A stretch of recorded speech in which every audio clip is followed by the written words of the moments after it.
బైపీసీని వద్దన్నానంటే మెడికల్లోనే వద్దన్నట్టు కదా అక్కడ. మెడికల్ సీట్లు 3 లక్షల మంది రాస్తే ఆంధ్ర తెలంగాణలో పట్టుమని 15,000 మంది కూడా వెళ్ళరండి 2 రాష్ట్రాల నుంచి. మరి మిగిలిన 2.5 లక్షల మంది పరిస్థితి ఏంటి అన్న దాని గురించి పర్స్పెక్టివ్లోనే మాట్లాడుతున్నాను తప్ప బైపీసీ చదివి మెడికల్ సీట్ వచ్చిన గురించి నా బాధ కాదు. వాడికి నేను చెప్పక్కర్లేదు, వాడు డాక్టర్ అవుతున్నాడు. కానీ అది మీరు ఓవర్ కాన్ఫిడెన్స్తో నేను డాక్టర్ అయిపోతానని వెళ్ళిపోయి, లేకపోతే నేను నాకు హ్యుమానిటీస్ ఇంట్రెస్ట్ ఉంది సార్ నేను సివిల్ సర్వీస్ అవుతానని అని తిడతాను. అది ఎందుకు తప్పు, అది అవతారని చెప్తున్నాను నేను. అది జరిగే పనే కాదని ఓపెన్గా చెప్తున్నాను. నేను అన్న మాటని పట్టుకుంటున్నారు తప్ప ఒక్క ఇన్స్టిట్యూట్లో కూడా ఒకటి కూడా సెలెక్ట్ అవ్వలేదు. బీఎల్ చదివి బీకామ్లు చదివి 10th 12th పాటు ఇవి ఒక్కడున్నాడన్న మాట ఇప్పుడు చెప్పలేదు. ఇన్ని 100 వీడియోల్లో నేను చదివాను నేను వచ్చాను ఒకటి చెప్పానంటే అది చెప్పట్లేదు ఎవడను. నేను మాట్లాడిన నెంబర్ గురించి ఎవడో ఆన్సర్ చెప్పట్లేదు. మీరు ఆర్ట్స్ తిడతారా, కామర్స్ లేకపోతే జీవితం లేదంటాడు ఒకటి. కామర్స్ వద్దని ఎందుకు చెప్తున్నాను, ఎంపీసీ చదవండి, తర్వాత చార్టెడ్ అకౌంట్ చదవండి. ఎంపీసీ చదివిన తర్వాత చదవండి.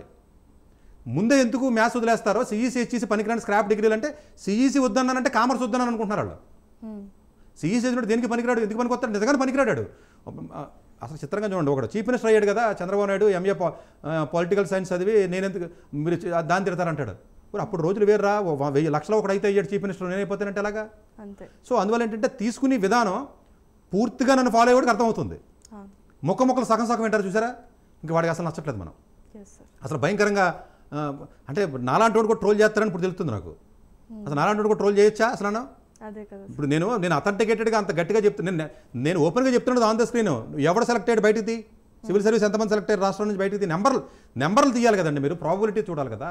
అంతే తప్ప నేను చదువుతాను, నేను వస్తా చార్టెడ్ అకౌంట్ ఎంతమంది పాస్ అయ్యారు బయటికి, సిఈసీ నుంచి చార్టెడ్ అకౌంట్ చదివిన ఎంతమంది పాస్ అయ్యారు పర్సెంటేజ్, ఎంపీసీ చదివిన తర్వాత చార్టెడ్ అకౌంట్ చదివితే ఎంతమంది పాస్ అయ్యారు బయటికి, ఎంపీసీ చదివి చార్టెడ్ అకౌంట్ చదివిన పర్సెంటేజ్ ఎక్కువ ఉంది. ఈ నెంబర్ మీకు తెలియదు, ఎవరికి ఏ నెంబర్లో తెలియదండి. సోఫాల్లో కూర్చుని ఒక ప్లేట్ వేసుకుని భోజనం చేస్తే కామెంట్లో కొడతారు వాళ్ళు.